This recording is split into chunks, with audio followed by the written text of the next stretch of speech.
छत्तीसगढ़ के मुख्यमंत्री विष्णुदेव साय की अध्यक्षता में मंत्रालय महानदी भवन में आयोजित कैबिनेट की बड़ी बैठक हुई, जहां बैठक ने अहम फैसलों की जानकारी दी। उन्होंने कहा कि सरकार खरीफ रबी में दलहन तिलहन की खरीद पहले की तरह जारी रखेगी। अरहर, मूंग, उड़द, मूंगफली, सोयाबीन समर्थन मूल्य पर खरीदी जाएगी। तो वही एमएसपी खरीद से किसानों को बेहतर दाम मिलने की उम्मीद भी जताई जा रही है। डिप्टी सीएम ने कहा है कि नवा रायपुर क्रिकेट स्टेडियम क्रिकेट संघ को लीज पर दिया जाएगा। विष्णुदेव साय जी की अध्यक्षता में संपन्न हुई है। बैठक में अनेक महत्वपूर्ण निर्णय लिए गए हैं, जो इस प्रकार है। मंत्री परिषद द्वारा खरीफ एवं रबी विपणन मौसम में दलहन तिलहन फसल के उपार्जन हेतु पूर्व वर्ष की भांति प्रधानमंत्री अन्नदाता आय संरक्षण अभियान। चलिए उसी पर और अधिक जानकारी लेंगे। हमारे साथ दिलीप साहू जुड़ चुके हैं। दिलीप, देखिए कैबिनेट की एक बड़ी बैठक का आयोजन किया गया, क्या कुछ फैसले इस बैठक में लिए गए हैं, क्या जानकारी अरुण साहब ने दी है? जी बिल्कुल, कैबिनेट में कई महत्वपूर्ण बात करें तो रबी और खरीफ दोनों में अरहर मतलब दलहन और तिलहन की जो फसलें हैं उनको मिनिमम सपोर्ट प्राइस यानी समर्थन मूल्य में खरीदने का निर्णय लिया गया है। इसके साथ ही साथ इसमें कुछ और फसलों को भी जोड़ा गया है, जिसमें मुख्य रूप से बात करें तो अरहर, मूंग, उड़द, मूंगफली और सोयाबीन को भी इसमें शामिल किया गया है। इसके साथ ही साथ चना, सरसों, मसूर का उपार्जन भी समर्थन मूल्य में खरीदने का फैसला सरकार ने लिया गया है। क्योंकि लगातार जिस तरह से हम देखते हैं केवल धान की समर्थन मूल्य में खरीदी होने से किसान दूसरे फसल का उत्पादन करने से बचते हैं।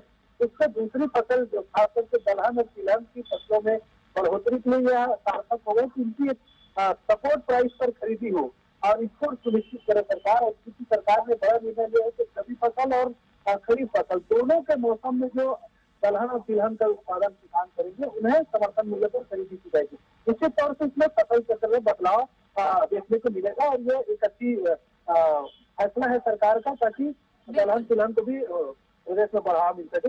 इसके अलावा मुख्य रूप से जो बातें की जाए कि शहीद वीर नारायण सिंह स्टेडियम है, क्रिकेट स्टेडियम, इन्हें लीज पर देने का निर्णय लिया गया है कि क्रिकेट संघ को लीज पर दिया जाएगा। इससे निश्चित तौर ये बीसीआई के अंदर में आ जाएगा।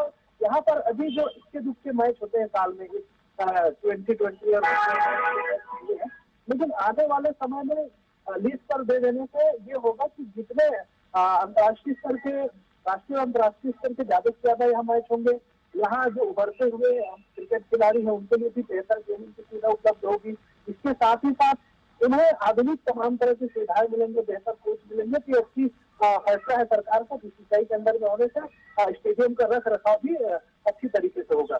इसके साथ ही साथ और विभिन्न जो फैसले लिए गए हैं, जिसमें EWS और LIG स्तर के जो मकान है, खासकर के हाउसिंग बोर्ड द्वारा जो बनाए गए हैं, बहुत सारे मकान अभी खाली पड़े हैं, उनके खरीदार नहीं मिल रहे हैं। तो उनको सरकार ने तय किया है कि उनके लिए जो आय का स्तर जो तय किया गया था, 30 आय वर्ग के ही लोग इसको खरीद पाएंगे, उसको अब हटा दिया गया है क्राइटेरिया को। कोई भी आय वर्ग के लोग किसी है या फ्लैट है उसे खरीद सकेंगे, ताकि हाउसिंग बोर्ड के जो बहुत सारे मकान खाली पड़े हुए हैं, जर्जर हो रहे हैं, उन्हें भी लोग खरीद सके, इसमें रहने लग गया और वो दुरुस्त हो सके।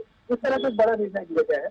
इसके साथ ही साथ एक और बड़ा फैसला लिया गया है, जिसमें मुख्य रूप से अलग अलग जो विभाग है, खास करके दो तीन अलग अलग विभाग जो संचालित होते हैं, उन्हें एक में करने का भी निर्णय लिया गया है, जिसके तहत ताकि ज्यादा से ज्यादा जो चीजें हैं उसमें आ सके, इस तरह से भी प्रयास किया गया है। और अन्य फैसलों की बात करें तो इसमें आवास योजना को और बेहतर बनाने के लिए भी उसमें सुविधाएं देने और ज्यादा से ज्यादा लोगों तक पहुंचाने का निर्णय सरकार की ओर से किया गया। इस तरह से कई अहम निर्णय लिए गए हैं, जिससे निश्चित तौर पर आने वाले समय में लोगों के लिए काफी हितकारी साबित होगा। बिल्कुल दिलीप, और देखिए जनता के हित में, किसानों के हित में ये फैसले लिए गए और ज्यादा से ज्यादा फायदा जो है वो उन्हें मिलता भी नजर आएगा। तमाम जानकारी के लिए आपका धन्यवाद।